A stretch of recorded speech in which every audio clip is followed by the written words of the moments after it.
자, 그러면 7번째 강의를 시작하도록 하겠습니다.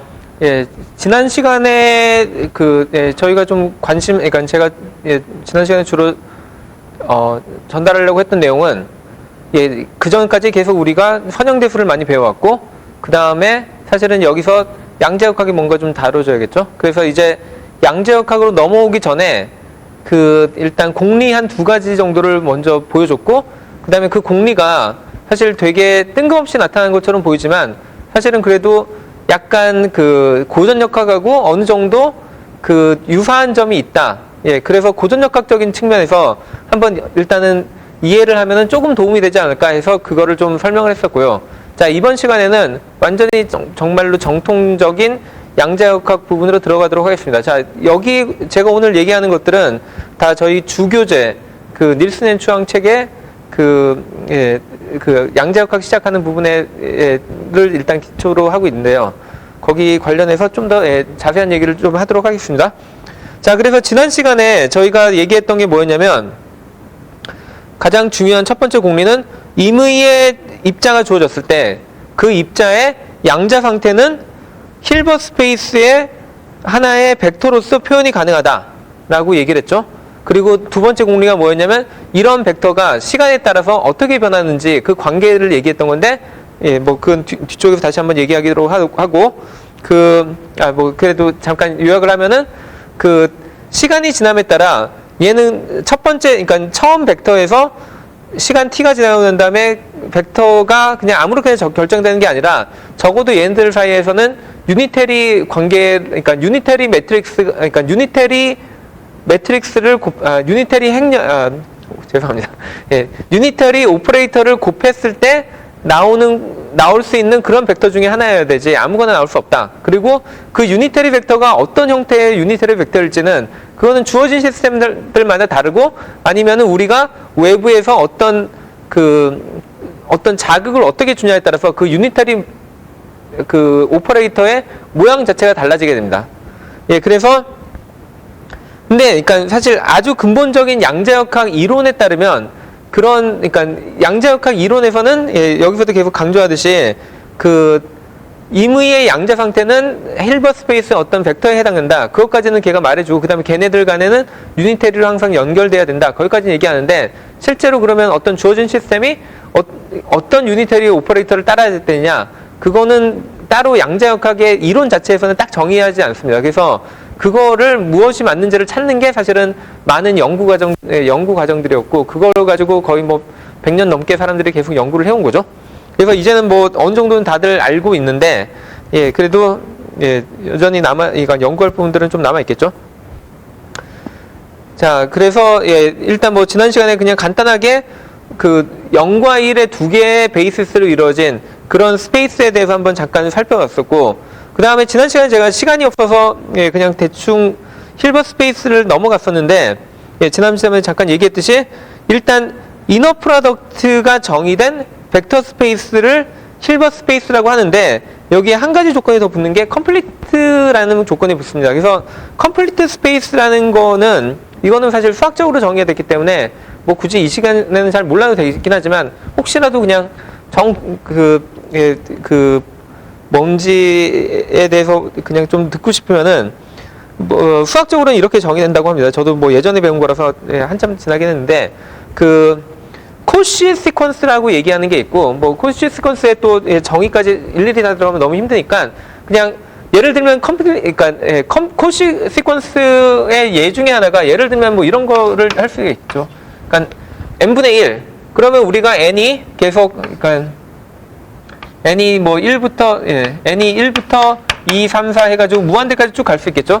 그러면 얘는 우리가 일반적으로 볼 때는 컨버지하는 그런 시퀀스를 보이잖아요? 그래서 이런 종류의 시퀀스를 코시 시퀀스라고 부르는데, 근데 얘가 실제로 어떤 스페이스 내에서, 그러니까 예를 들면은 제가 딱 주어지는 스페이스가 0보다는 크고, 그 다음에 무한대까지 되는, 이런 스페이스다. 그러니까 다시 얘기하면 어떤 x가 있는데, 이 x는, 그러니까 0보다는 커야 되고, 그 다음에 그러니까 무한대까지 포함되니까 그냥 이런 조건이라고 얘기할 수도 있겠죠.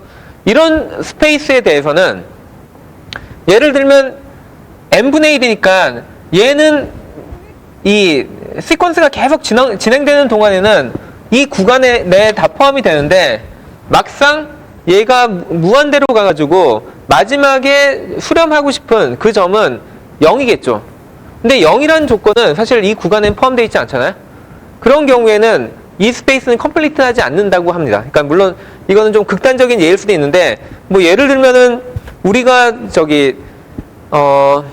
실수랑 그 다음에 유리수를 배울 때 사실 유리수 같은 경우에는 그러니까 유리수로 이루어진 어떤 공간이다. 그러면 걔네들은 다 시퀀스 뭐 저런 시퀀스를 잡으면은 저런 시퀀스들은 다 수렴하는 것처럼 보이지만 막상 마지막 최종 값에 해당되는 그 값은 존재하지 않을 수 있죠. 그 값들은 다 유리수가 아니라 실수가 될 수 있죠. 그러니까 그런 스페이스들 같은 경우에 컴플리트하지 못하다고 부른다고 합니다. 그러니까 수학적인 정의니까 좀 더 궁금하신 분들은 수학책을 좀 더 확인하시도록 하시고요. 그 다음에 자, 그래서 우리가 지금까지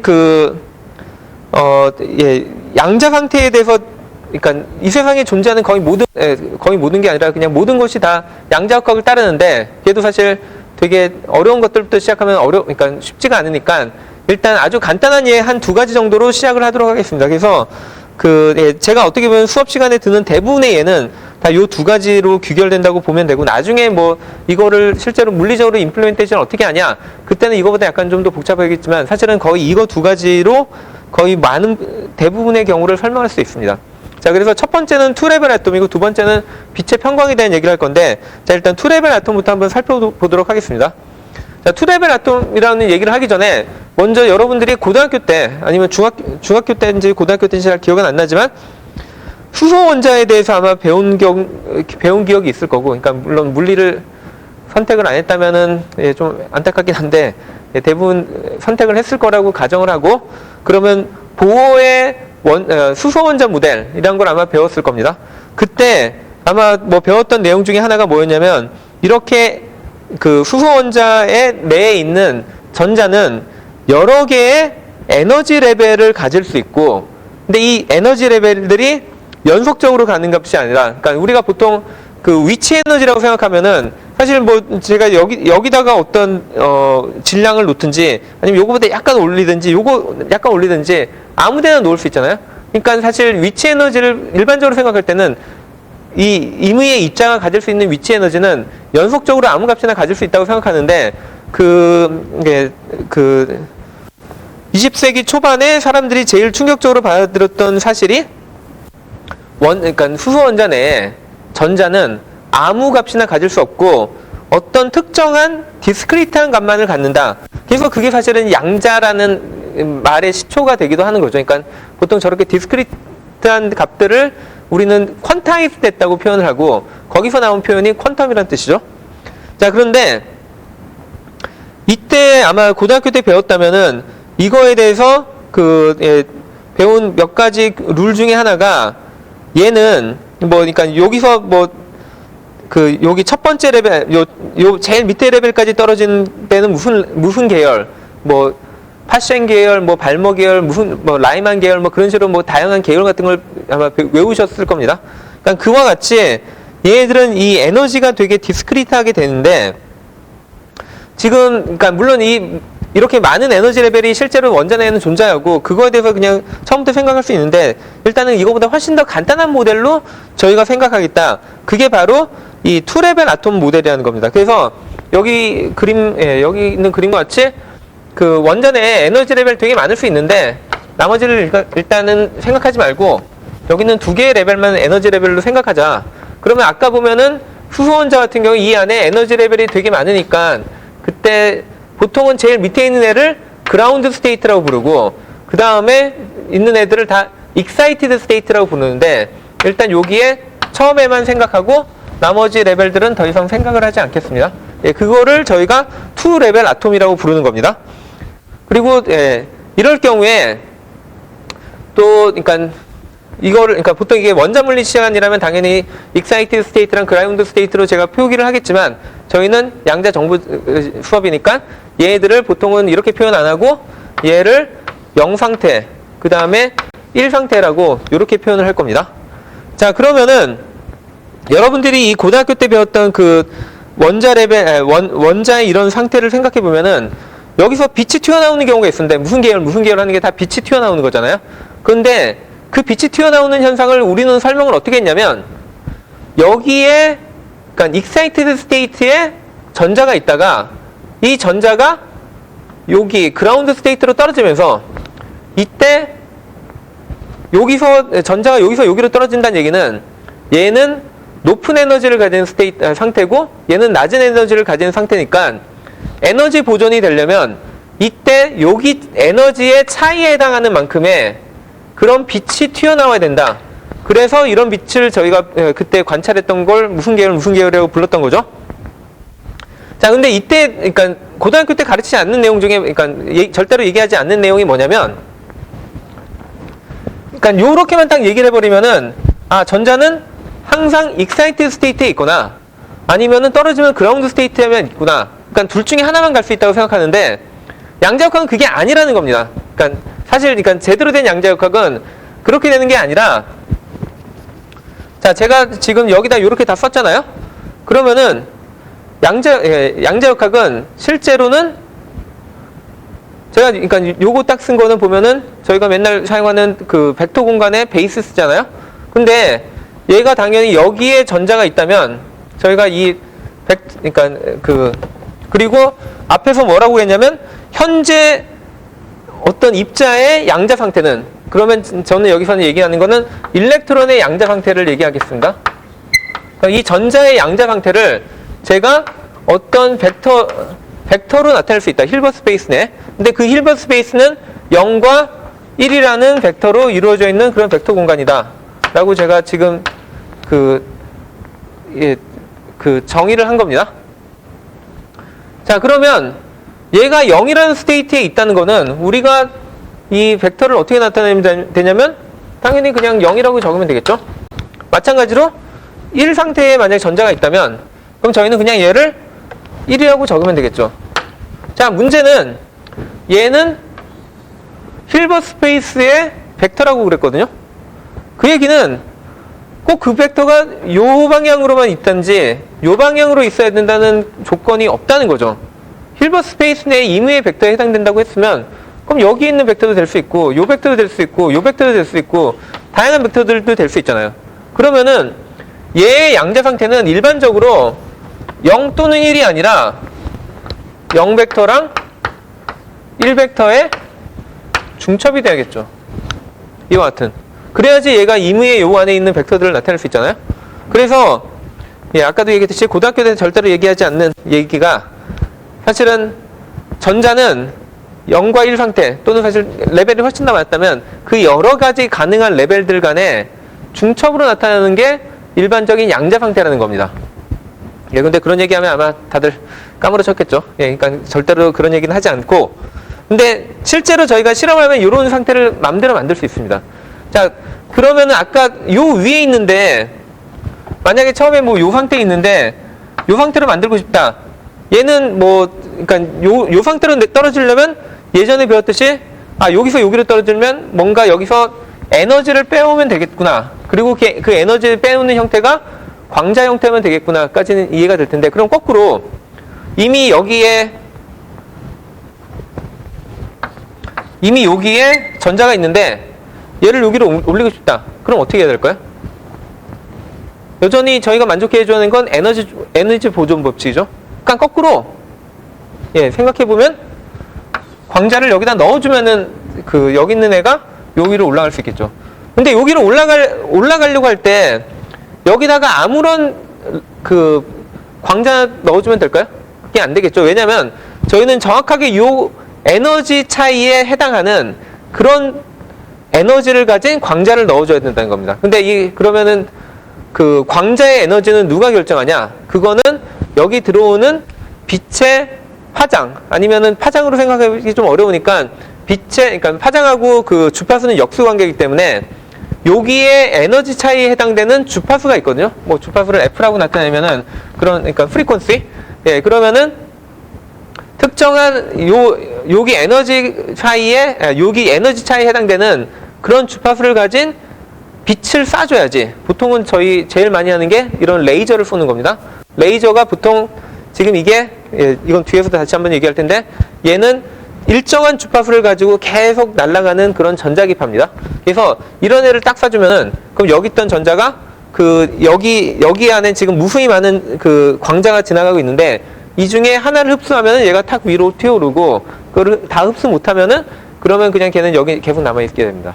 그리고 사실 중첩을 만들려면은 제가 이거를 쏘는 시간을 적당히 잘 조정하면은 어느 순간 이상 시간이 지나면은 여기 있을 확률이 처음에는 이게 100%였다가 이거밖에 없다가 점점점 1이 될 확률이 그러니까 이쪽 확률이 줄어들고 이쪽 확률이 늘어납니다. 그리고 계속 또 여기다가 그 레이저를 계속 쏘고 있으면은 그 순간에 그러니까 여기에 있을 확률 0에 있을 확률이 줄어들고 1에 있을 확률이 점점 증가하다가 다시 얘가 또 역전되고 계속 이런 식으로 왔다 갔다 합니다. 그래서 이거를 라비 오실레이션이라고 부르는데 이거는 나중에 저기 2학기 요번 학기 거의 끝에쯤에 잠깐 한번 얘기를 하도록 하겠습니다.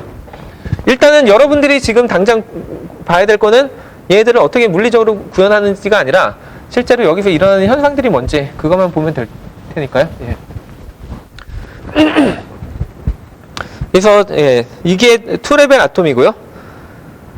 자, 그 다음에 저희가 볼 수 있는 또 다른 그 양자적인 현상이 뭐냐면 그 빛의 평광인데 일단 빛의 평광이라는 게 뭔지를 알려면은 그 전자기파를 한번 생각을 해봐야 됩니다. 전자기파는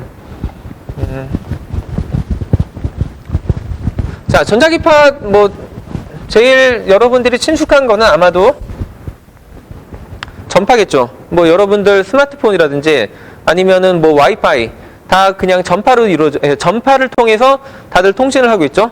자, 근데 전파를 보통 얘기할 때, 그러니까 정확하게는 전자기파라고 말하는 게 정확한 표현인데, electromagnetic wave. 근데 이런 그 전자기파는 뭐 어떤 미디움을 통해서 보통은 그러니까 사실은 미디움을 통한다는 표현을 잘못 쓰면은 뭐 잘못 왜곡될 수가 있는데, 그러니까 뭐 진공 상태에도 잘 전파가 됩니다. 근데 그 어딘가를 그 전파를 그러니까 어떤 공간을 통해서 전파를 되고 있을 때 그러면 실제로 그런 전자기파가 존재한다. 그게 무슨 의미인지를 한번 생각을 해보자는 겁니다. 자, 그래서 사실은 이와 같이 이쪽에서 이쪽 방향으로 전자기파가 막 이렇게 흘러간다는 뜻은 그러니까 전달된다는 뜻은 사실은 정확하게 얘기하면은 여기에 전기장이 계속 진동을 하고 있다는 뜻인데요. 근데 자, 뭐 오랜만에 아마 전자기파 그다음에 전기장 얘기를 들었으니까 약간 헷갈릴 것 같아서 제가 약간만 리뷰를 해보면은 자, 전기장은 어떻게 그 일렉트릭 필드는 어떻게 보통은 저희가 정의를 했냐면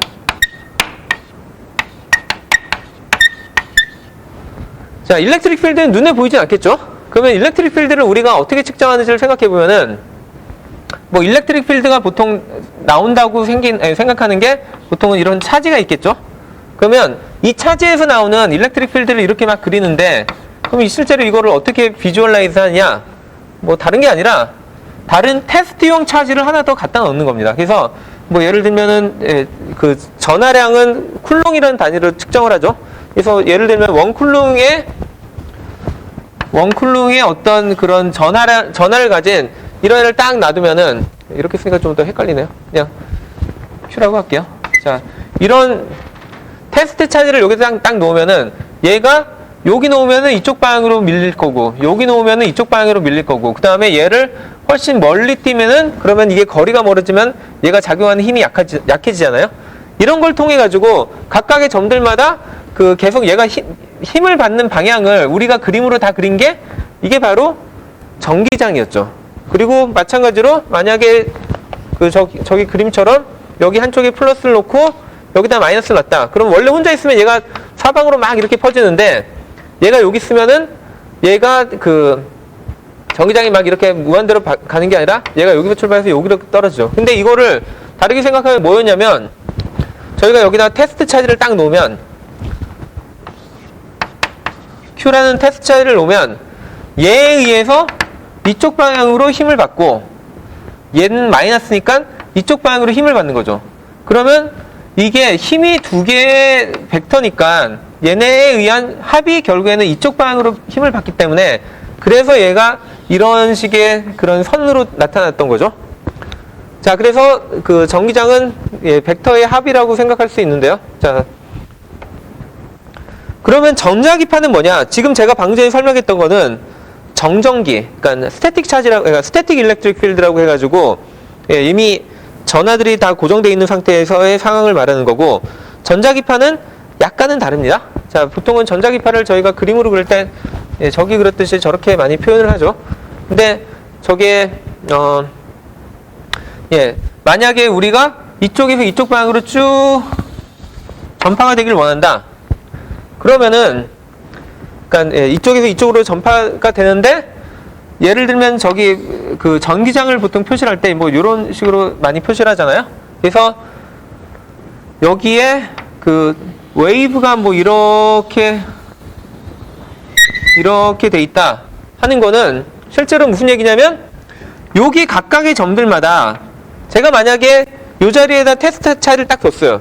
그러면은 걔가 어느 쪽으로 힘을 받냐면 이 위쪽으로 힘을 받는다는 뜻이고, 어떤 특정한 순간에, 자, 이게 파기 때문에 얘가 계속 흘러갑니다. 그래서 뭐 항상 이 위치가 된다는 게 아니라 어떤 특정한 시간, 예를 들면 t는 0인 이런 특정한 시간을 딱 제가 프리즈를 하면은 그러면 예, 그냥 가상으로 전자기파가 그러니까 막 지나가고 있는데 그 순간을 딱 멈추고 시간을 멈추고 그 다음에 제가 여기다 전화를 딱딱딱 갖다 대면 점점 갈수록 얘가 그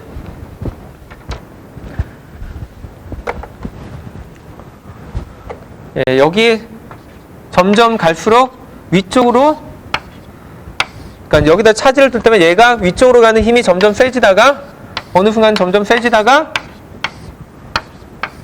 그 다음에 점점 0으로 가다가 거의 힘이 없다. 이제는 반대쪽으로 갑자기 얘가 쏠리는 거죠. 이렇게 보이겠죠, 아마?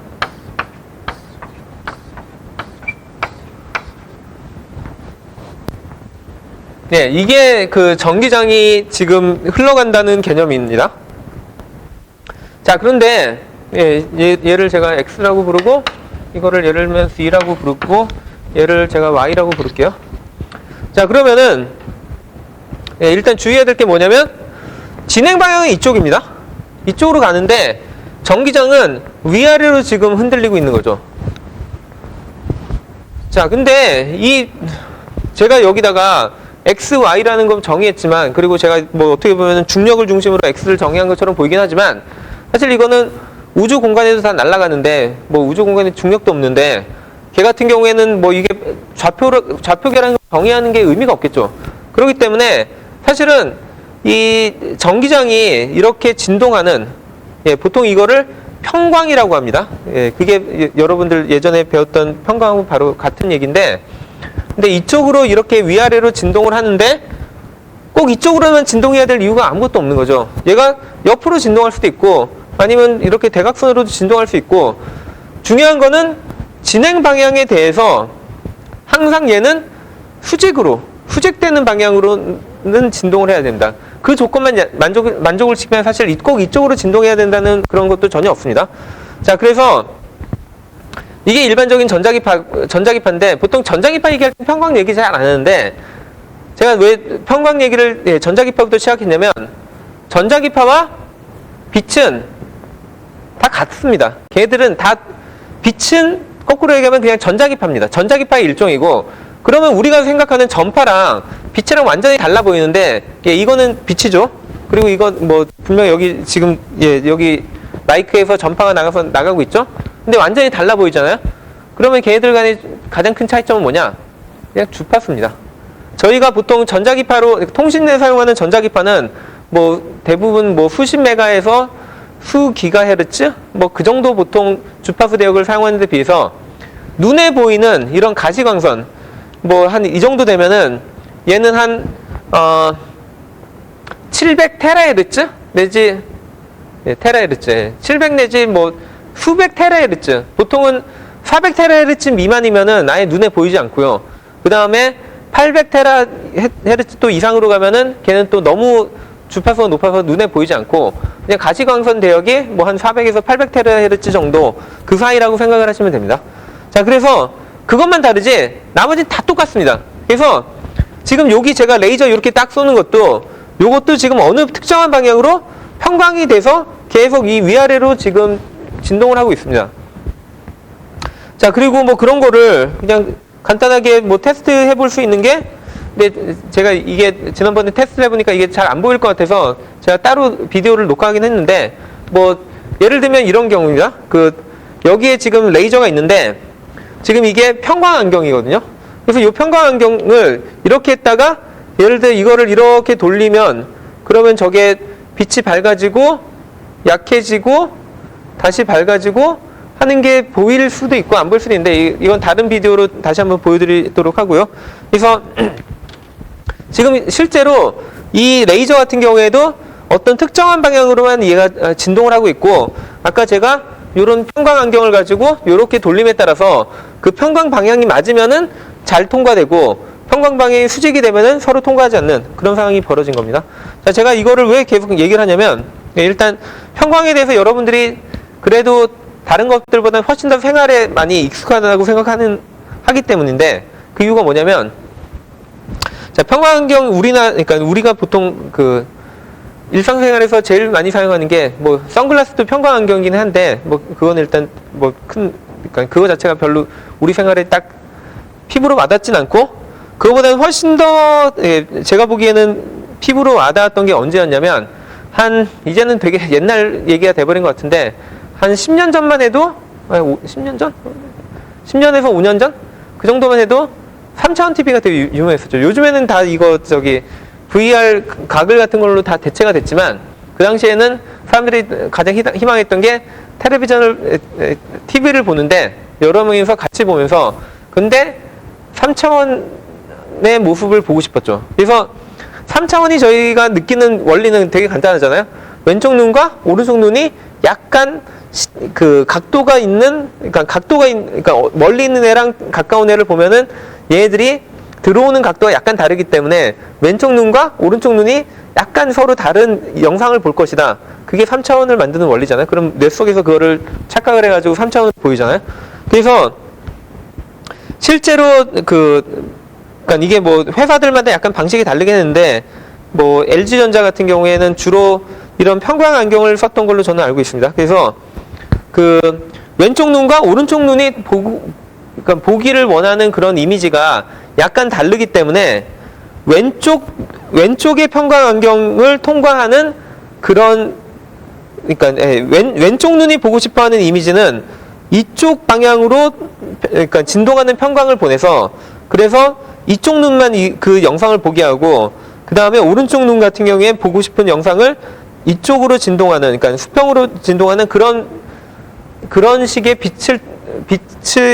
빛에다가 그 영상을, 그러니까 인코딩을 하면은, 그러면 오른쪽과 왼쪽 눈이 다른 영상을 보는 거죠. 근데 만약에 이런 영상을 우리가 이런 안경을 끼지 않았다면 이렇게 막 블러하게 보이겠죠. 근데 실제로 이런 안경을 딱 끼면은 왼쪽 눈이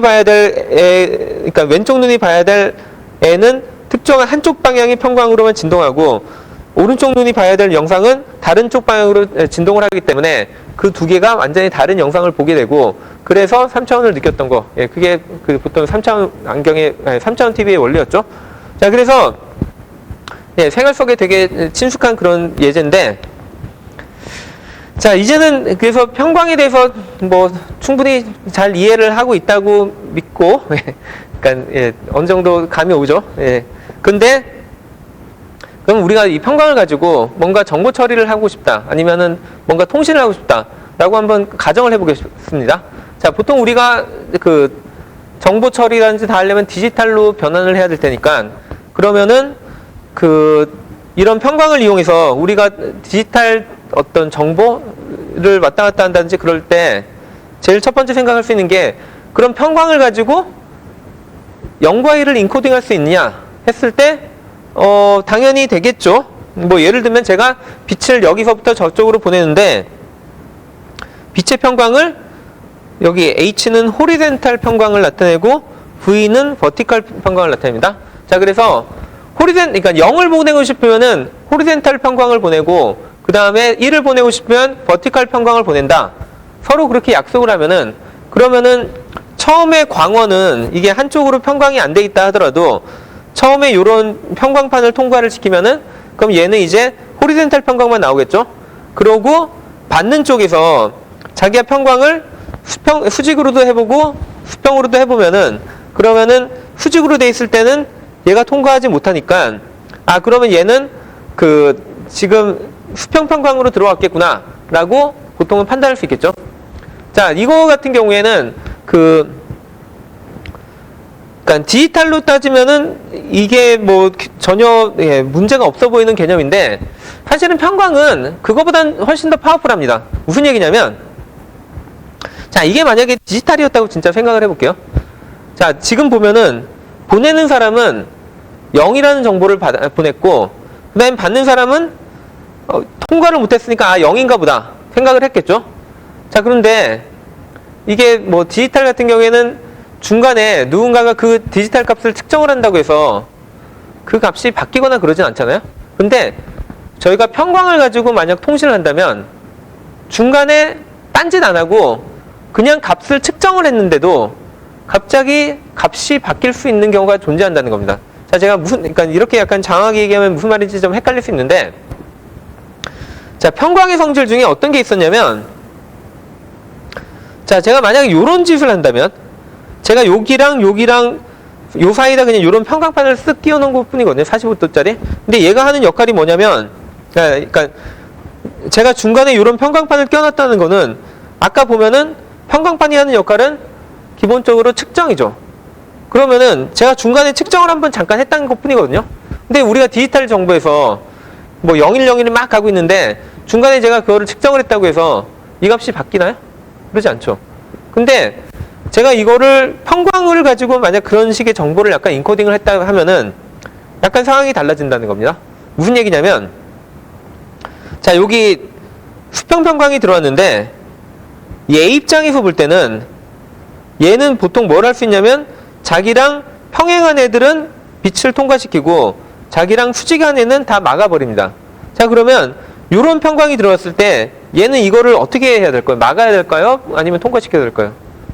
자, 답은 이런 평광은 사실은 이렇게 두 개의 벡터의 합으로 나타낼 수 있다는 거는 예전에 고등학교 때 배우셨을 거라고 생각을 하고, 여기서 이렇게 두 개의 평광으로 분해를 할 수 있습니다. 그러니까 이게 벡터가 저기 평광이 뭐 이쪽 방향, 그러니까 제가 생각하는 거는 지금 이쪽 방향의 평광인데, 근데 얘를 이쪽 방향의 평광 더하기 그 다음에 벡터의 합이니까 이렇게 하면은, 그럼 얘는 요거는 요거 더하기 요거로 나타날 수 있겠죠? 그러면 얘는 이제 이런 두 성분이 있으니까 당연히 이 성분은 얘랑 수직이니까 통과하지 못하겠지만 요 성분은 통과하겠죠. 그래서 요 성분이 통과하면은 요런 애가 나왔는데, 그 다음에 뭐 하냐면 마지막에 측정한 애는 예전하고 그대로입니다. 이런 상태에서 그럼 얘는 이걸 통과할 것인가 말 것인가를 결정하려면 얘도 다시 얘 입장에서 한번 분해를 해줘야겠죠. 그래서 분해를 어떻게 하냐면 이제 얘를 그러니까 이런 애는 결국에는 이런 애의 벡터 더하기 이런 애의 벡터로 생각하면은 얘는 요런 두 성분이 있으니까 얘는 통과 못하는데 얘는 통과하게 되겠죠. 그럼 얘가 통과했는데, 자, 이거를 만약에 우리가 디지털 정보로만 그냥 따지면은 무슨 말이 안 되는 상황이 벌어졌냐면, 자, 보내는 사람은 분명히 0이라는 정보 H로 보냈습니다. 그리고 받는 사람은 자기는 그 버티칼만 통과시키겠다고 이렇게 딱 잡고 있는데 중간에 이 사람이 딴 것도 한 게 아니라 그냥 측정만 했어요. 측정만 했더니 갑자기 0이 1로 바뀐 거죠. 이런 일은 당연히 디지털에서는 절대로 일어나지 않겠죠. 근데 물론 이게 완전히 디지털하고 같은 게 아닌 게, 아까 얘기 보듯이 이게 뭐 예를 들면 100이 들어왔다. 그럼 여기서 절반을 깎아먹고 그 다음에 여기 또 절반을 깎아먹기 때문에 사실 그거보다는 훨씬 더 그 작은 양이 들어오는데, 그 여기서 포인트는 어쨌든 중간에 측정을 했다고 해서 값이 바뀌는 건 일반적인 디지털에서는 일어나지 않는 거죠. 근데 얘는 그 평광 같은 경우에 이런 일이 벌어집니다. 자, 그래서 이게 보면은 평광을 아까 0과 1, 그러니까 뭐 호리젠탈과 버티컬을 0과 1로만 써도 뭔가 디지털하고 되게 연관이 될 것 같은데 사실은 약간 좀 안 되죠. 그래서 여기 있는 일을 좀 더 자세히 들여다보려고 하는데, 근데 그러려면 사실 제가 여기에 적었던 이런 것들이 약간은 틀렸습니다. 그래서 이거를 약간 좀 더 그 자세히, 그러니까 정확하게 좀 따져봐야 될 것 같은데요.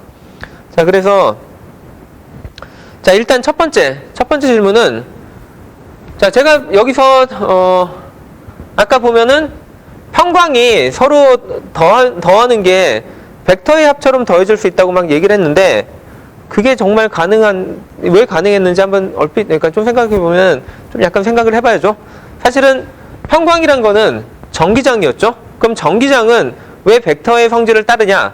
그거는 사실은 아까 제가 정기장을 측정하는 원리를 한번 생각해 보면은 그거에 대한 충분한 답이 되죠. 아까 정기장을 측정하는 원리는 사실은 여기다가 어떤 그 테스트 차지를 놓고 걔가 받는 힘들의 총합을 따지는 거였죠. 근데 우리는 이미 중학교 때 같은 때 힘의 합은 항상 벡터의 합을 따른다는 걸 알고 있죠. 그렇기 때문에 정기장 역시도 벡터의 합을 따른다는 걸 알 수 있고, 그러면은 이 정기장의 방향을 나타내는 이 평광 역시도 그 벡터의 합을 따른다는 거는 거기까지는 아마 동의가 될 거라고 믿고 있습니다. 자, 그러면은 이제 두 번째로 생각해야 되는 게 이거죠. 제가 아까 여기서 요거를 분해하면은 요거 두 개로 나타낼 수 있다고 했는데, 자, 이게 진짜 말이 되는 건가요? 생각해보면 제가 요거 두 개를 더하는데, 그러니까 예, 자, 요거 두 개를, 그러니까 요런 평광이랑 요런 평광을 더하는데, 제가 아까 요거 먼저 그리고 요거 먼저 그리면은 그러면 요렇게 되는 것처럼 보이지만, 제가 거꾸로 이거 먼저 그리고 그 다음에 이거 먼저, 그 다음에 이거 그렸다. 그러면 이렇게 되는 것처럼 보이잖아요. 자, 벡터의 합은 사실 순서에 상관이 없다는 게 첫 번째 벡터 공간의 정의였죠. 근데 이게 지금 말이 안 되잖아요. 그러니까 뭔가 좀 문제가 있는 거죠. 그래서 문제가 뭔지 자세히 살펴보면은, 제가 계속 벡터라고 얘기해 놓고 평광은 양쪽으로 막 이렇게 이쪽으로 위아래로 막 흔들리니까 제가 표기는 그냥 이렇게 쉽게 하려고 이렇게 했다는 게 문제입니다. 자, 그래서 좀 더 자세히, 그러니까 좀 더 정확하게 따져보자면은, 자, 우리가 얘를 벡터의 합으로 제대로 나타내려고 한다면, 수평평광도 역시 벡터 형태로 나타내야 되고, 그 다음에 수직평광도 일종의 벡터 형태로 나타내야겠죠. 자, 그러면은 아까 보면은 이 대각선으로 흔들리는 애들이 있는데, 제가 아까도 보면은 뭐 요런 애와 요런 애로 나눈다고 했잖아요. 자, 그러면은 예를 들면 이쪽 방향으로 흔들리는 애, 얘를 나타내려면, 그러면 이 두 개의 벡터를 가지고 어떻게 나타내야 될까요? 뭐 답은 이미 저기 나와 있지만, 우리가 이쪽 방향의 벡터가 나와야지, 그래야지 이쪽 방향으로 흔들리는 애가 만들어지겠죠? 그렇기 때문에 D라는 애는 H 더하기 V가 돼야 될 겁니다. 자, 제가 저기다 뭐 스퀘어 루트 2 한 거는 일단은 잠깐은 좀 잊어버리고 있어도 될 것 같고요. 네. 예, 일단은, 예. 일단 이렇게 해야 된다는 건 하는데, 예, 이거에 대해서는 뒤에 가서 설명을 하도록 하겠습니다. 자, 그러면 얘는 이쪽 방향으로 진동하는 그런 평광인데, 얘랑 또 반대되는 평광이 뭐였냐면 이쪽 방향으로 진동하는 애였죠. 그럼 얘는 어떻게 나타내야 되죠? 그냥 이거를 벡터로 따진다면, 예를 들면은 이쪽 방향으로 벡터, 제가 요거는 엔타이 다이아고널이라고 쓰려고 A라고 쓰고 있습니다. 그래서 얘는 결국에는 똑같은 이런 식으로 따진다면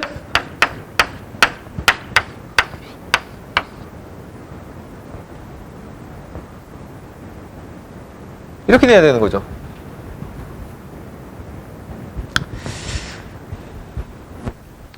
자, 우리가 이게 벡터라면은 당연히 플러스냐 마이너스냐, 그러니까 요거는 얘의 반대 방향의 거니까 당연히 마이너스가 붙어야 될 걸 알겠는데, 평광의 경우에는 이게 마이너스라는 게 무슨 의미죠? 예, 아마 생각을 별로 안 해보셨을 거라고 당연히 생각하고, 예, 이걸 한번 좀 들여다보도록 하겠습니다. 특히나 지금 보면은 두 개 같아요. 그러니까 HV를 다 더했는데 얘는 그냥 더한 게 아니라 곱하기 마이너스 1을 한 다음에 더한 거고 얘는 그냥 더한 거죠.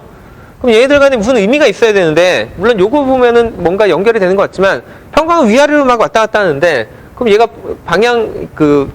방향을 따지는 것도 좀 애매해 보이고, 그래서 사실 얘가 무슨 의미인지를 따져보려면 여기서 어떤 파가 주어졌을 때 그 파의 위상이란 거를 생각해 줘야 된다는 겁니다. 자, 우리가 보통 이렇게 그 파를 보통 얘기할 때 뭐 이런 걸 많이 하죠. 뭐 얘가 코사인 파면은 뭐 이렇게 계속 진동을 하고 있을 거고, 그 다음에 이런 파가 주어졌을 때 요거를 여기를 제가 C라고 얘기를 하면은 얘는 여기서부터 여기까지를 보통은 우리가 파장이라고 그러죠.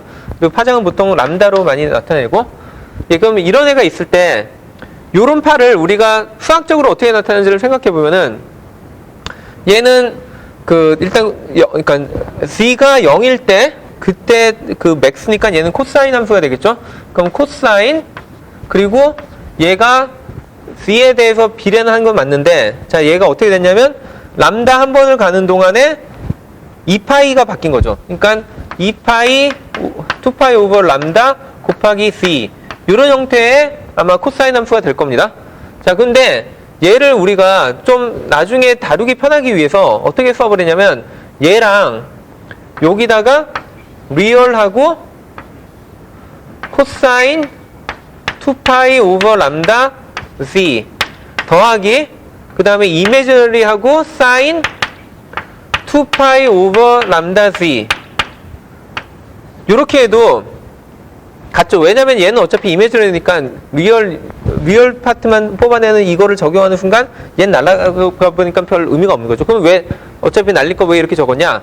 왜냐면 요거 자체가 꽤 유용한 관계가 존재하는 게 오일러 관계라는 거를 알고 있죠. 그래서 얘는 익스포넨셜 형태로 쓰기가 쉽습니다. 그래서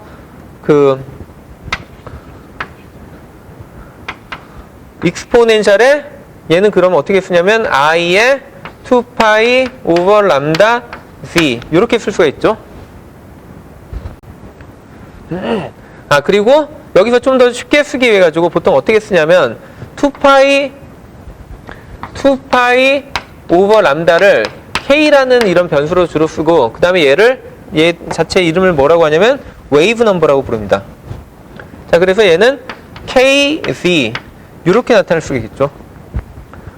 자, 제가 요걸 왜 이렇게 했냐면 이제 이거랑 비교를 하기 위한 게 뭐냐면, 예를 들면 여기에 같은 시간인데 같은 순간에 딱 프리즈를 했는데, 이거에 요번에 있는 애는 뭐냐면 여기서 이게 파장이 그러니까 시작하는 게 그 맥스가 한 이쯤에서 시작해가지고 이렇게 돼서 뭐 이렇게 돼 있다. 그러면 제가 이걸 너무 길게 그렸네요. 그냥 이거 한번 보시면 될 텐데, 예, 저것처럼 그러니까 얘가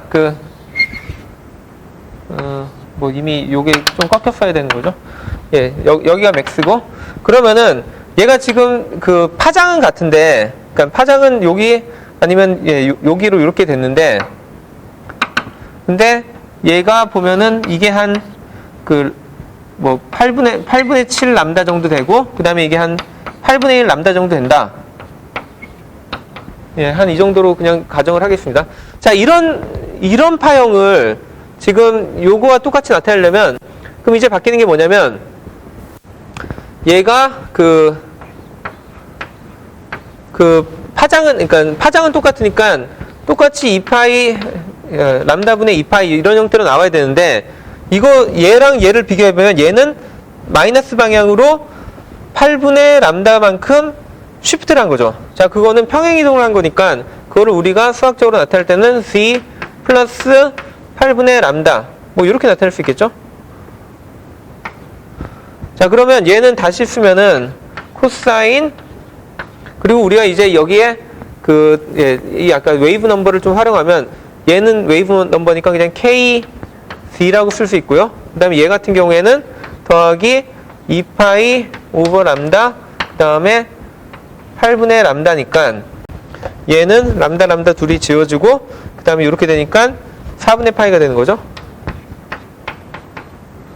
자, 그러면 이거를 다시 얘 오일러 관계 형태로 다시 적어보면은 얘는 리얼의 익스포넨셜의 I K Z 더하기 파이 오버 4가 되는 거고, 근데 얘는 다시 어떻게 나눌 수 있냐면 익스포넨셜 요 위에 있는 두 개는 각각 나눠가지고 그 따로따로 독립적으로 쓸 수가 있죠. 그래서 얘는 I K Z 곱하기 익스포넨셜의 I 파이 오버 4 이렇게 쓸 수가 있다는 겁니다.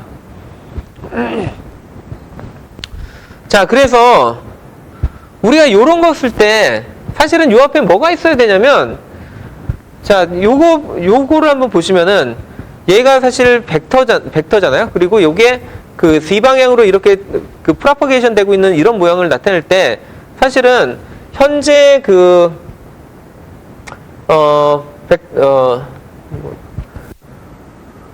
현재 여기 있는 이 일렉트릭 필드의 요 상황을 정확하게 기술을 하려고 했다면, 그럼 얘는 X 방향으로, 그러니까 이게 X 벡터면은 X 벡터 방향에 곱하기 그 다음에 코사인 2파이 오버 2파이 오버 람다 Z 이런 형태로 됐어야 되는데, 자, 그런데 얘를 이렇게 쓰면은 나중에 이거 덧셈하고 그럴 때 되게 힘들기 때문에 사람들이 그냥 어떻게 생각하냐면 나중에 요 끝에다 마지막에 리얼 붙일 거야 라고 약속을 해버리고, 그러고 난 다음에 얘를 x 햇 그냥 익스포넨셜 I K Z라고 씁니다. 근데 여기서 한 발 더 나가서 어차피 얘가 그 같은 주파수에 대해서 저희가 어떤 두 개 파 이상을 더하고 그럴 때 보통 같은 주파수에만 더하거든요. 그렇기 때문에 얘까지 항상 또 일정할 건 알고 있어요. 유일하게 바뀔 건 뭐냐면 이런 식으로 추가적인 페이스가 붙을 거냐 아니면 안 붙을 거냐 그것만 따지기 때문에 마지막에 이런 표시할 때는 이런 거 다 날려버렸습니다. 리얼 이런 거 다 날리고 그 다음에 이런 것도 다 날리고 그냥 요거 베이시스에 해당하는 걔들만 남기고 마지막에 뭐까지 남기냐면 요것만 남기는 겁니다. 요 페이스 부분만. 자, 얘 같은 경우에는 페이스가 없기 때문에 얘는 그냥 곱하기 1이라고 생각하면 되고, 만약에 요런 애가 여기다 곱했다면, 그러니까 자, 이거 마이너스 1은 어떻게 해석할 수 있냐면 이렇게 다시 쓸 수 있죠. 오일러 관계에 의하면. 그렇기 때문에 제 같은 경우에는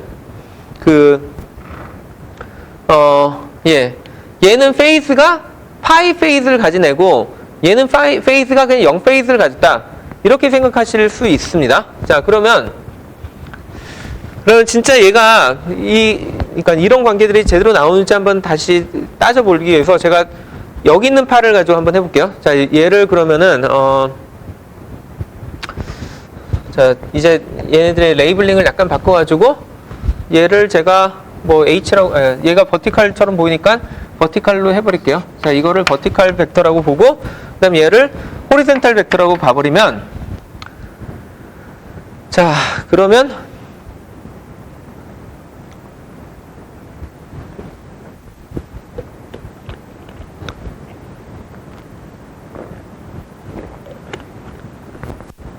그럼 정말로 이게 호리젠탈과 버티칼을 합치면은 다이아고널이 나오는지 여기서 한번 따져볼 수 있겠죠? 자, 그러면은 사실은 아까 여기에 아무것도 안 적었지만 여기는 요런 것도 포함되어 있고 그 다음에 여기에 만약 뭔가 페이스가 있으면 페이스까지 포함됐다고 했는데 지금 여기는 페이스가 둘이 같아요. 자, 그 얘기는 제가 이거를 버티칼 그 다음에 얘를 호리젠탈이라고 적었다면은 호리젠탈 같은 경우에는 얘도 이쪽 방향으로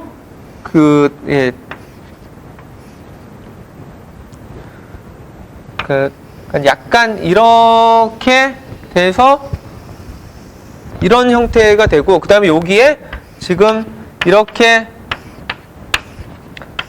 제가 이거 그림을 뭐 그렇게 잘 그리지 못해서 그런데 얘가 무슨 의미인지 알겠죠? 그러니까 얘는 위쪽으로 올라가는 거고 얘는 이 수평으로 지금 나가고 있는 겁니다. 그리고 얘 같은 경우도 마찬가지로 이렇게 수평으로 지금 나가고 있는 거죠.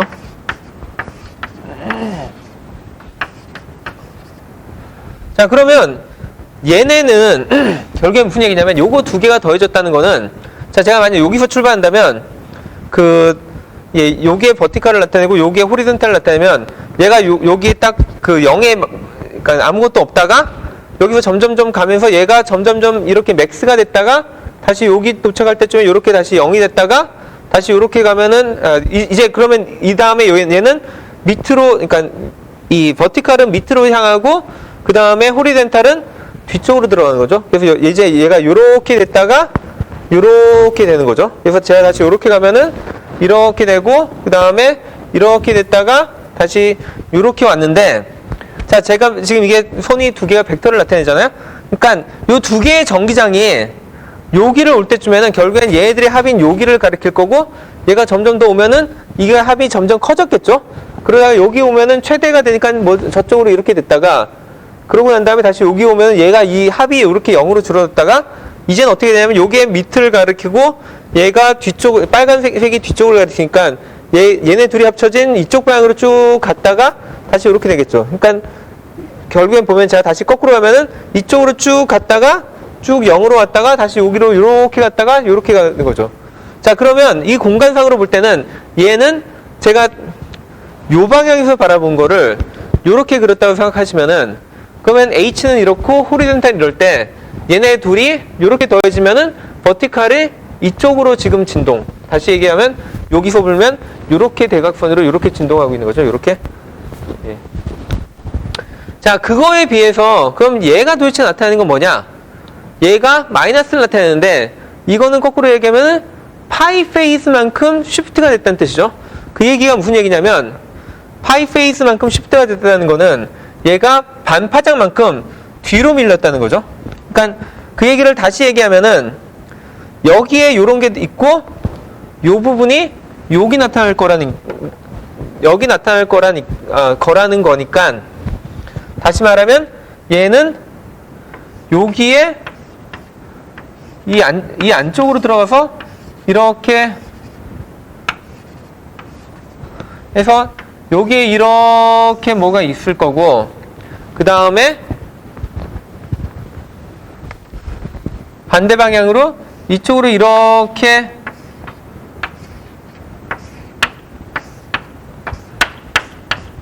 해서 파가 이렇게 되고 있다는 거죠. 자, 그래서 요번엔 얘를 따져보면은 아까랑 비슷한데 여기서, 그러니까 지금 요거를 따지는 거죠.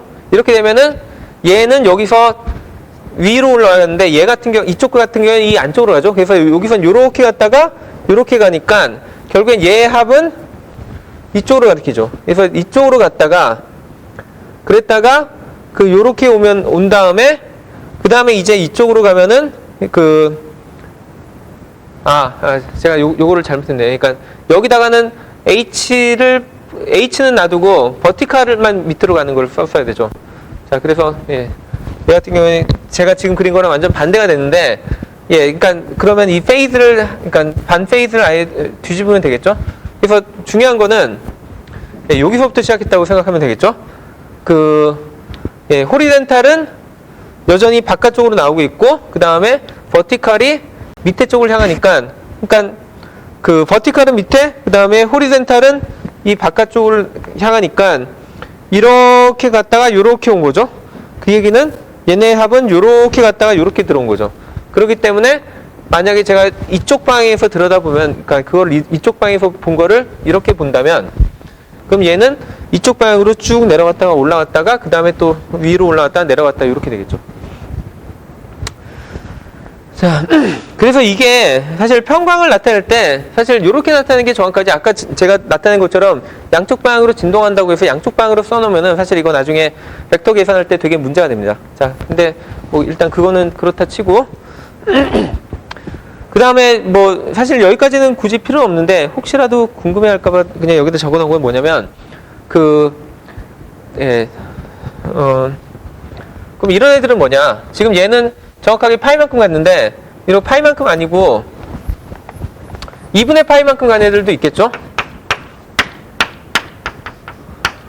자, 여기가 플러스 I 파이 오버 2 V. 근데 이 2분의 파이 페이스를 가진 이런 오일러 값은 얘는 i가 되죠. 자, 그럼 여기다 i를 넣었다는 게 무슨 의미냐? 이것도 역시도 아까 해석했던 거와 똑같이 해석을 하면 됩니다. 그래서 예, 다시 한번 해보면은 얘는 호리젠탈, 제가 이거를 이렇게 그렸으면 안 되는데.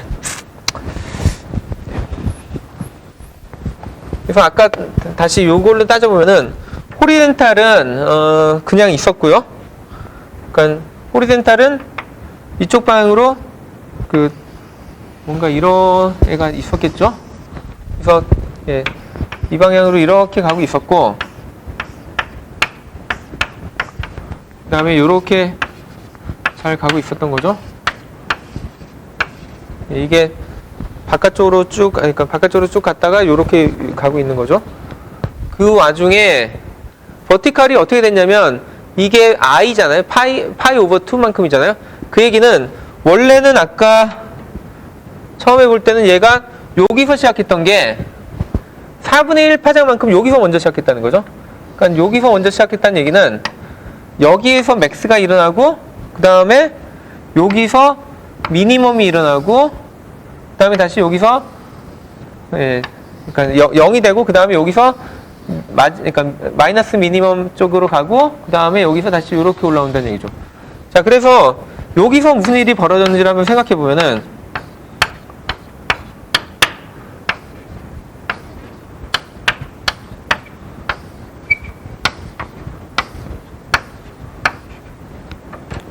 자, 그 얘기는 여기 출발할 때 버티컬은 맥스, 근데 호리젠탈은 그냥 0입니다. 그러다가 이제 얘가 점점 줄어들면서 0으로 가는 동안에 얘가 점점 늘어난 거죠. 그러면은 이거는 결국엔 두 개 전기장의 합이니까 여기를 가리킬 때는, 그러니까 처음에 여기 점 같은 경우에는 맥스만 가리켰죠. 근데 여기쯤 오면은 얘가 줄어든 대신에 얘가 늘어났죠. 그러니까 얘네의 벡터의 합이니까 이제는 여기를 가리키고 있을 겁니다. 그러다가 여기 딱 도착하면은 얘는 완전 줄어들었고 얘는 이렇게 됐으니까 토탈은 이렇게 된 거죠. 그러니까 여기서부터 여기 점점 오에 따라서 얘가 처음에는 맥스 위를 가르쳤는데 그 다음엔 여기, 그 다음엔 여기. 그러면 여기 가면 어떻게 될까요? 이제 얘는 여기쯤 오면은 그 버티컬은 밑에를 가리키고 그 다음에 얘는 여전히 여기를 가리키죠. 그러니까 이제 여기를 가리킬 거고 그 다음 여기쯤 도착하면은 버티컬은 이제 0입니다. 호리젠탈은 0이죠.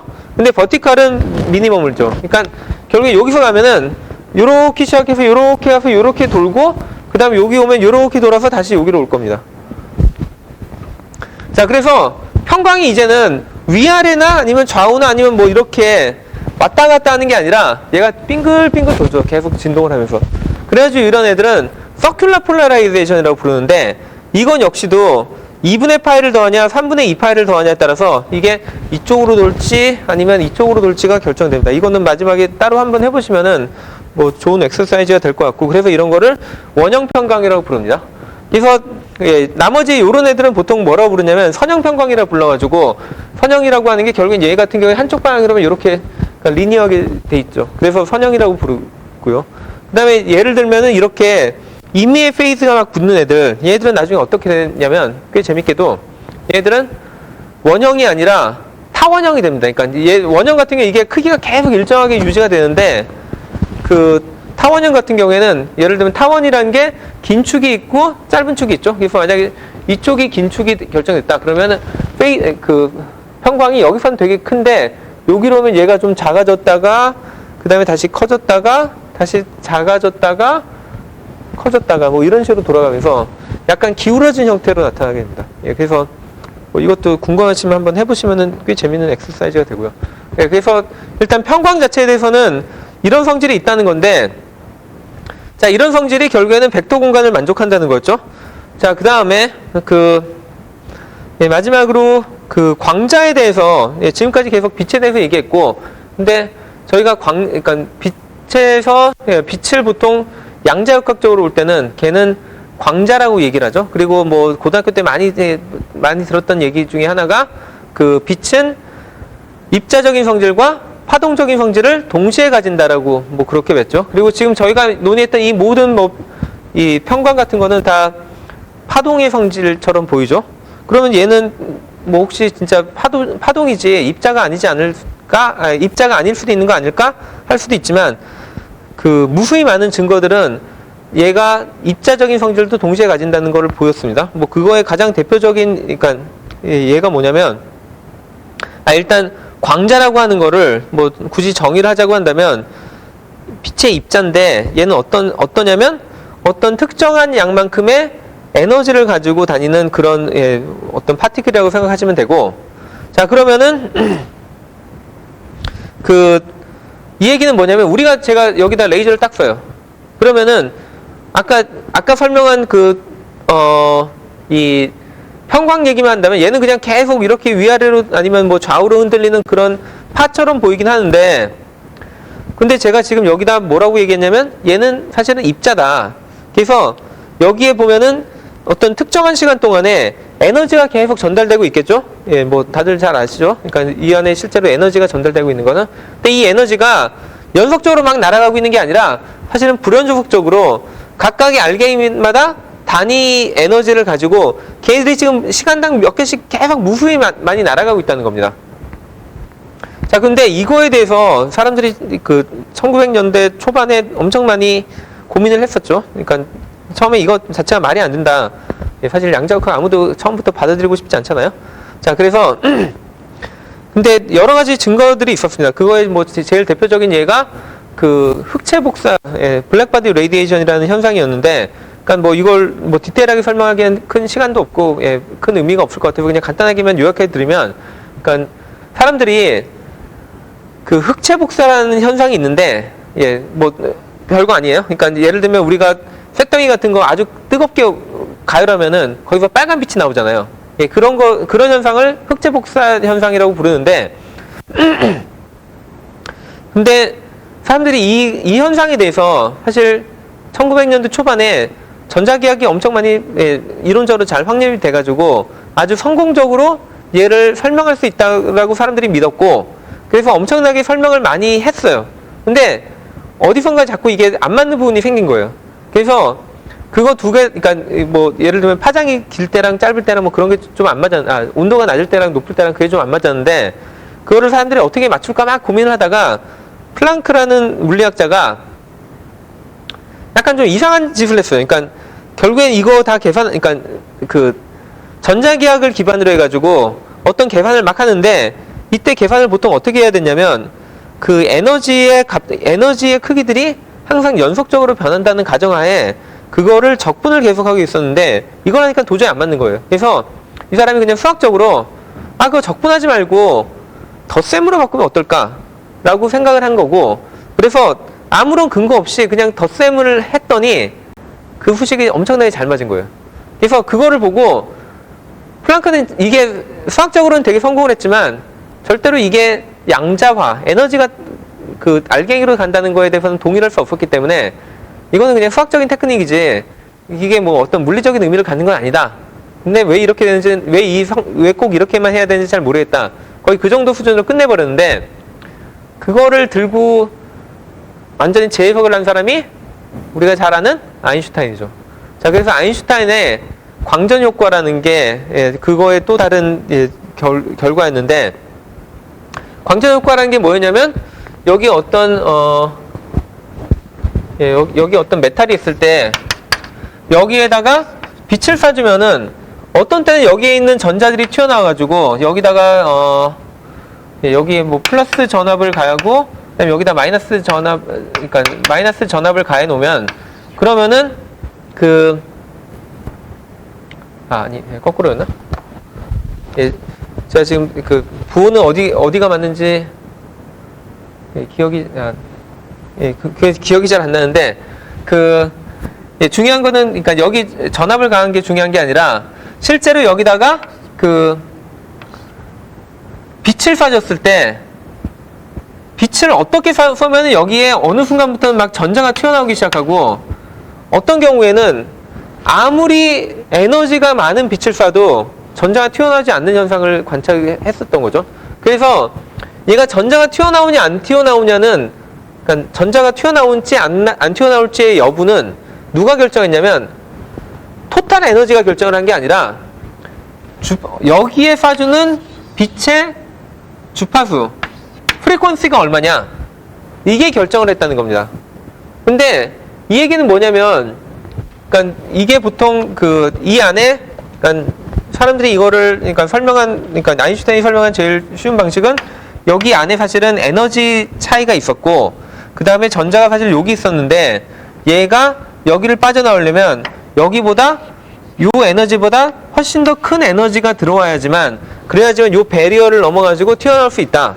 근데 각각의 광자들은 자기만의 가지고 있는 특정한 에너지, 그리고 그 에너지들은 이 값에만 비례하는 그런 에너지를 광자들이 가지고 다니기 때문에 여기에 어떤 광자가 새로 들어왔을 때 그거에 걔에 해당되는 그 에너지는 주파수를 F라고 했을 때 F 곱하기 어떤 상수가 있었고, 이 상수만큼 이거를 곱했을 때 이 값이 요 스레시홀드를 넘으면은 그때부터 얘가 전자가 튀어나오기 시작했고, 그 다음에 이 값이 이 배리어보다 낮으면은 아무리 많은 광자를 때려도 절대로 얘는 튀어나오지 못한다. 그러니까 거꾸로 얘기하면은 여기가 중간에 한번 올라갔다가 그 다음에 또 올라가는 그런 개념은 없다는 겁니다. 왜냐하면 요 중간에 에너지 레벨이 없기 때문에 도원이면 뭐라는 거죠? 그러니까 되든지 안 되든지 하지 뭐 중간에 누적해가지고 올라가고 그런 개념은 안 된다. 그러니까 이런 걸 관측된 게 이 광전 효과였고, 이거를 설명할 때 아인슈타인이 사용했던 이 상수랑 플랑크가 사용했던 이 상수랑 아주 우연히도 잘 맞았던 거죠. 그래서 이런 거를 보고, 그러면은 이걸 설명하기, 광전 효과를 설명하기 위해서도 얘가 단일 광자라는 개념이 필요했는데, 플랑크의 계산을 제대로 할 때도 저렇게 에너지가 양자화되는 거를 해야지만 저게 맞았다면은, 그러면은 광자는, 그러니까 빛은 광자로 이루어졌다고 말하는 게 전혀 어색하지 않은 상황이 됐다는 거죠. 자, 그 외에는 뭐 많은 증거들이 있었는데, 뭐 아마 또 고등학교 때 배웠던 것 중에 하나가 콤프톤 효과라는 거였죠. 콤프톤 효과라는 건 딴 게 아니라, 우리가 여기 전자가 있는데, 전자가 날아오고 있는데, 근데 여기다 우리가 빛을 쐈다. 그러면은 얘 빛에 가지고 있는 에너지를 H 누라고 하고, 그 다음에 얘가 가진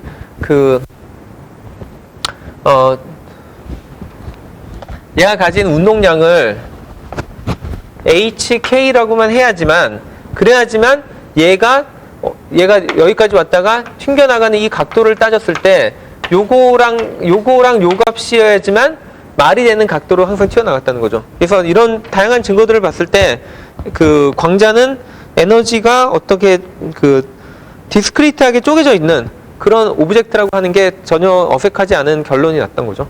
자, 그래서 그게 광자가 양자화돼 있다라는 거의 증거였고, 그 다음에 아까 얘기했듯이 그럼 단일 광자가 들고 다니는 이 에너지의 양은 얼마냐? 그거는 H 곱하기 주파수에 해당되는데, 저희가 지난 시간에 공리 두 번째 공리를 얘기할 때 슈레딩거 마그니츠를 얘기하면서 그때 나왔던 게 뭐냐면 하바라는 거였죠. 그래서 이거는 보통 하라고도 읽고, 그 다음에 얘와 하바와의 관계는 사실은 하바는 이 H를 2파이로 나눈 값을 저희는 하바라고 그냥 정의를 한 겁니다. 그래서 얘의 값은 이와 같은 그냥 딱 어떤 고정된 상수값입니다. 이건 숫자가 두 번 적혀있네요. 이거는 그냥 무시하면 될 것 같고.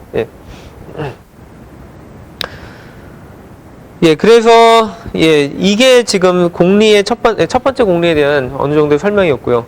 그 다음에 두 번째 공리로 넘어가면은 생각보다 시간이 되게 많이 걸렸네요. 이것도 지난 시간에 한번 배웠던 거죠.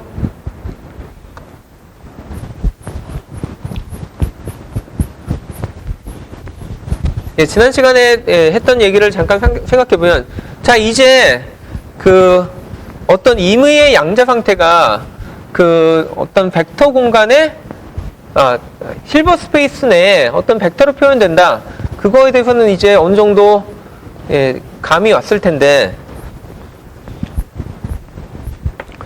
자, 그러면은 지난 시간에 얘기했던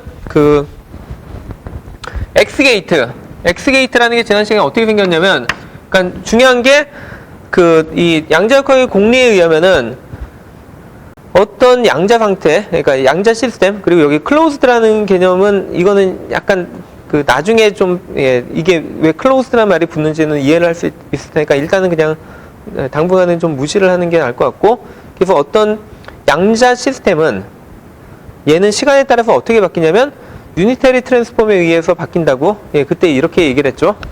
자, 그래서 결국엔 저희는 사용할 수 있는 게 이런 유니터리 매트릭스 형태를 사용할 수 있다고 지난번에도 한번 얘기를 했었고, 자, 그러면은 지난번에 얘가 하는 역할이 뭐였냐면 0이라는 어떤 이니셜 스테이트가 주어졌을 때 여기다 x를 가하면 얘가 1이 되고, 그 다음에 얘한테 1을 가하면은 그러면 얘가 0이 됐었죠. 자, 그러면 이런 거를 아까 광자에 대해서 한번 생각해 보면 어떻게 생각할 수 있냐면, 저희가 여기 이런 광자가 있는데 처음에 얘가 평광이 호리젠탈로 뭐 이렇게 수평으로 이렇게 진동하고 있는 애였다고 생각해 보겠습니다. 자, 근데 광학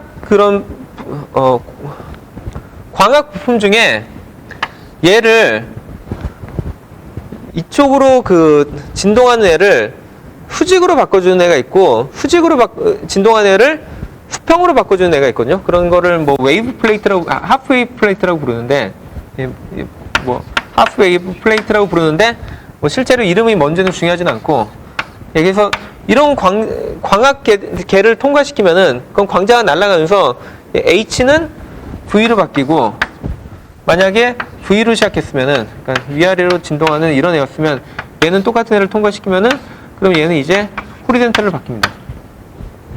자, 그래서 예를 들면 광자 같은 경우에는 광자의 이 평광만을 가지고 저희가 어떤 디지털 밸류를 이렇게 인코딩을 하면은, 그러면 요런 게이트는 요와 같은 그런 광학 컴포넌트만 딱 중간에 놓음으로써 요런 X 게이트를 구현할 수 있다는 겁니다. 그 외에도 자, 여기 보면은 Z 게이트라는 것도 얘기되어 있는데, Z 게이트는 X 게이트랑은 좀 달리 좀 우리가 직관적으로 생각하는 그런 게이트랑은 좀 차이가 있습니다. 자, 얘가 하는 역할은 이런 건데, 그럼 얘를 여기 0에다 적용해보면 무슨 일이 벌어지냐면, 0에다 적용하면은 아무것도 일어나지 않습니다. 왜냐면 0이라는 애는 얘가 1, 0짜리죠. 얘는 곱해봤자 1, 0 나오죠. 그래서 얘는 0은 0이 가고, 그럼 1은 어떻게 되냐? 1은 여기다가 C게이트를 하면은, 여기다 C게이트를 하면은 0, 1을 이렇게 해주면은, 그럼 이제는 얘가 0, 그 다음에 1이 그냥 나오는 게 아니라 마이너스 1이 나오죠. 그래서 얘는 다시 보면은 이렇게 얘기할 수 있죠. 그래서 얘를 어떻게 볼 수 있냐면 마이너스 1 상태라고 이렇게 볼 수 있죠. 자, 이거는 갑자기 페이스가 바뀌었잖아요. 그래서 요거에 해당되는 어떤 디지털 그런 게이트는 존재하지 않습니다. 왜냐면 페이스라는 개념 자체가 디지털이면 존재하지 않는 거죠. 그냥 1 들었는데 1 나온 거밖에 안 보이는 거죠. 그래서 사실 양자 게이트는 나중에 뭐 한번 설명을 하겠지만 기존에 존재하는 모든 디지털 게이트를 다 구현할 수 있는데 그거보다는 훨씬 더 큰 슈퍼셋입니다. 그래서 이렇게 고전적으로는 전혀 생각이 안 되는 그런 게이트들도 구현이 가능하고, 이거보다 좀 더 재밌는 게이트는 어떤 애가 있냐면 하다마트 게이트라고 해서 여기도 나왔는데 2분의 1, 2분의 1, 2분의 1, 마이너스 2분의 1 이렇게 해줘. 죄송합니다. 이 제곱분의 2 제곱근 분의 1, 1, 1, 1, 마이너스 1 뭐 이렇게 해주는 애가 있어서, 이런 애 같은 경우에는 제가 여기다 0을 넣으면은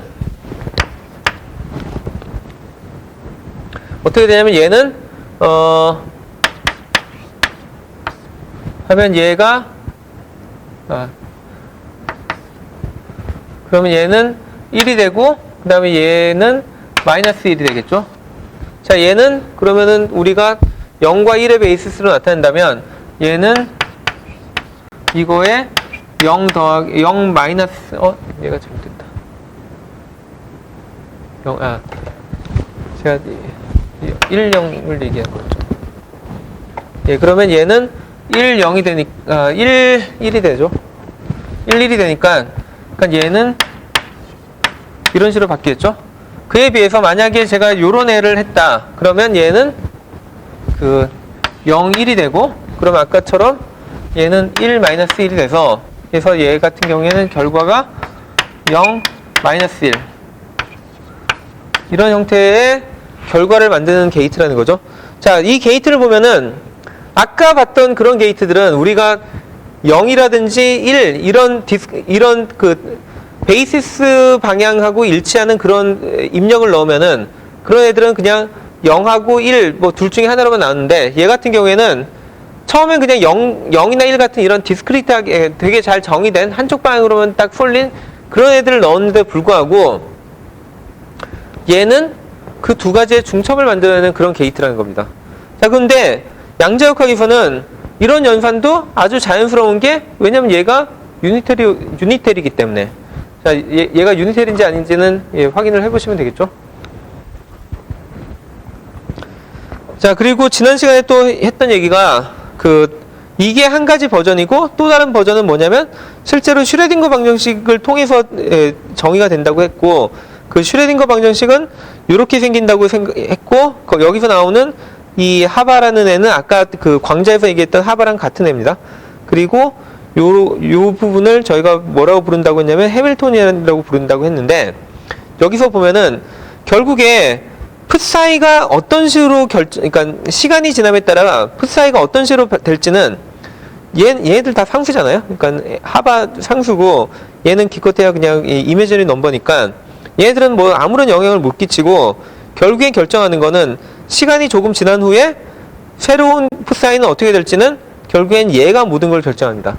그래서 해밀토니안이 결국엔 시스템의 모든 비헤이비어를 결정한다고 얘기할 수 있는데 그러면 얘는 무슨 의미를 가지느냐 아니면 이 전체적인 의미가 무슨 의미를 가지냐를 따져보면은 자 일단 이 해밀토니안이 왜 허미션이 돼야 되는지는 뒤에서 다시 한번 얘기를 할 텐데 뭐 여기서도 나왔었죠. 지난번에 보듯이 얘가 허미션이어야지만 결국엔 얘가 그 솔루션의 형태가 그 유니터리 오퍼레이터가 되는 거였죠. 그리고 저희는 분명히 그 양자역학에서는 그 벡터들이 시간에 따라서 변하는 그 룰은 결국에는 유니터리 트랜스폼을 통해서 변한다 라고 했기 때문에 그거를 만족하려면 이 해밀토니안은 허미션이어야 된다는 건 잘 알고 있습니다. 자, 그 다음에 실제로 이 해밀토니안이 어떤 물리적인 의미를 가지냐면 얘는 토탈 에너지를 나타내는 오퍼레이터라고 나중에 얘기를 할 겁니다. 자, 제가 뭐 그 얘기를 왜 지금 그렇게 표현을 했냐면 이게 세 번째 공리랑 연결된 얘기인데 오늘 시간상 아마 세 번째 공리를 얘기를 못할 것 같아서 일단은 얘가 토탈 에너지를 나타내는 그런 오퍼레이터라는 것까지만 먼저 얘기를 하고 근데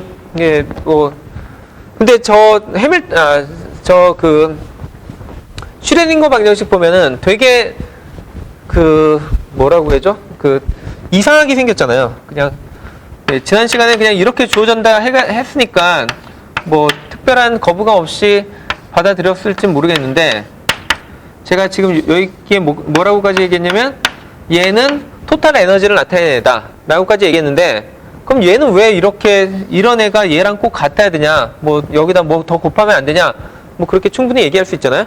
자, 그래서 이거에 대한 약간의 근거라고 하긴 그런데 뭐 만약에 여러분들 1900년대 초반에 있었다. 근데 이런 슈레딩거가 이런 방정식을 딱 가지고 나왔다. 그러면 여기에 당신 도대체 무슨 의미로 이런 거 가져왔냐 라는 거 분명히 퀘스천을 할 수 있겠죠. 그럴 때 여기에 그나마 제가 볼 때는 그 당시에 사람들이 컨빈스가 될 만한 내용 중에 하나가 뭐였냐면 자, 얘가 벡터 형태로 나타난다는 것까지 알았는데 아까 여기 뭐 평관 같은 걸 보면은 이 벡터가 아까도 보듯이 뭔가 진동하는 그런 텀들이 많이 있을 거는 분명히 보였고 그 다음에 제가 저기서 얘기할 때는 이거는 어떤 특정한 시간 뭐 t는 0 그 시간에 대해서 이런 웨이브 형태로 나타난다고 했는데 사실은 이게 전파되는 그런 파기 때문에 저렇게만 나타날 수는 없고 여기에다가 KZ 그 다음에 마이너스 오메가 t, 뭐 요런 형태의 어떤 텀이 일반적으로 존재합니다. 이거는 전자기학을 배운 분들은 아마 이렇게 생긴 모양이 되게 익숙할 건데, 그러니까 전자기학 안 배웠으면 사실은 되게 생소하긴 하겠지만, 일단 전자기학에서 이런 거는, 그러니까 전자기학은 사실 양자역학보다 훨씬 더 이전에 다 정립이 잘 됐잖아요. 그래서 사람들이 일반적인 그렇게 어떤 흘러가는 파 같은 경우에는 이렇게 된다는 걸 잘 알고 있었고, 그 당시에 사람들이 뭘 잘 알고 있었냐면,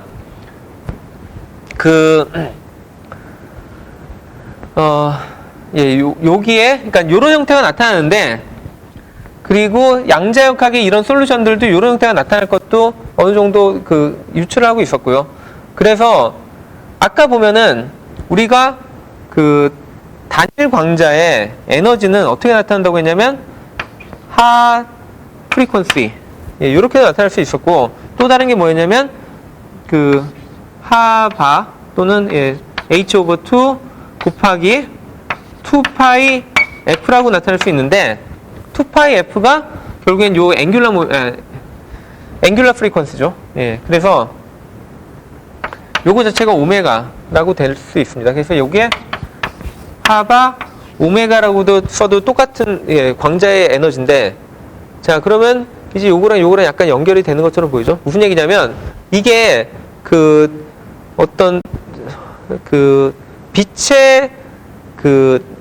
빛을 나타내는 전자기파의 이런 형태인데, 얘에다가 요 시간에 대한 편미분을 하면 어떻게 되냐면, 그럼 여기에 앞에 앰플리튜드 같은 거 잔뜩 붙었을 텐데, 결국에는 나오는 형태가 요거 곱하면은 여기 t에 해당되는 부분 마이너스 오메가 t가 앞에 튀어나올 거고, t는 아니죠. 그러니까 마이너스 오메가가 튀어나올 거고, 그 다음에 여기에 a 곱해지고, 그 다음에 익스포넨셜, 그리고 원래 저기 있는 거 kz 마이너스 오메가 t, 이런 식으로 나타나겠죠. 자, 그래서 여기다가 우리가 요거를 앞에서 더 곱한다는 건 무슨 얘기냐면, 여기다가 마이너스 i의 제곱이 되니까 얘는 플러스가 되고, 그 다음에 하바가 곱해지니까 이렇게 됐죠. 자, 근데 아까 요게 뭐라고 했냐면 광자의 에너지라고 했습니다. 광자 같은 경우에 토탈 에너지를 따지는 게 약간 표현이 이상하긴 한데, 이거 광자의 에너지는 자기 자신의 어떤, 이거는 벡터에, 그러니까 여기에 물론 제가 뒤에 어쩌고저쩌고 안 붙였기 때문에 제가 지금 설명하는 거는 리거러스하게 설명하는 게 아니라 그냥 스케치만 보여드리는 건데, 얘 같은 경우에는 이게 원래 웨이브 펑션이 이렇게 생겼고, 그거에다가 요런 애를 앞에다가 곱했더니, 그러니까 요런 애를 앞에다가 가했더니 요런 애가 튀어나왔죠. 그럼 얘는, 이쪽 텀은 결국에 뭘 나타내냐면 에너지를 계산하는 또 다른 방법입니다. 그러니까 어떤 이 웨이브 펑션이, 그러니까 이 웨이브 펑션이라고 보통 불렀는데, 웨이브 펑션에 해당되는 벡터가 있으면은 이 벡터를 주어졌을 때 얘에 해당되는 에너지가 얼마인지를 앞으로 뽑아내는, 마치 에너지, 그러니까 이게 주어졌을 때, 그러니까 이게 에너지에 해당되는 무슨 아이겐 벡터고, 그 다음에 그거에 대해서 아이겐 밸류를 뽑아낸 것처럼 보이죠? 그래서 요쪽 텀 역시도 에너지를 나타내는 텀이고, 오른쪽 텀도 에너지를 나타내는 텀입니다. 그래서 슈레딩거 방정식을 아예 그냥 아주 간단하게 해석하면 에너지는 에너지와 같다라는 등식입니다. 그러니까 등식이니까 당연히 양쪽이 같아야겠죠. 그래서 그냥 에너지는 에너지와 같다라는 식이 어떻게 보면 슈레딩거 방정식의 물리적인 의미라고 할 수 있고요. 이제 저거에 사실은 이거 지금 보면은 제가 제대로 풀지도 않았고, 그래서 걱정을 하시는 분들이 많을 것 같은데, 이 과목에서는 슈레딩거 방정식은 거의 학기 말에 잠깐 물리적인 구형 같은 것 때문에 잠깐 설명을 할 텐데, 이 과목의 목표 자체가 슈레딩거 방정식을 푸는 게 목적이 아니기 때문에 그거에 대해서는 더 이상 걱정을 안 하셔도 될 것 같습니다. 자, 그러면 오늘 세 번째 공리까지 넘어가려고 했는데 거기까지 못 갔고, 오늘 수업은 여기서 마치고 다음 시간에 세 번째 공리부터 시작을 하도록 하겠습니다.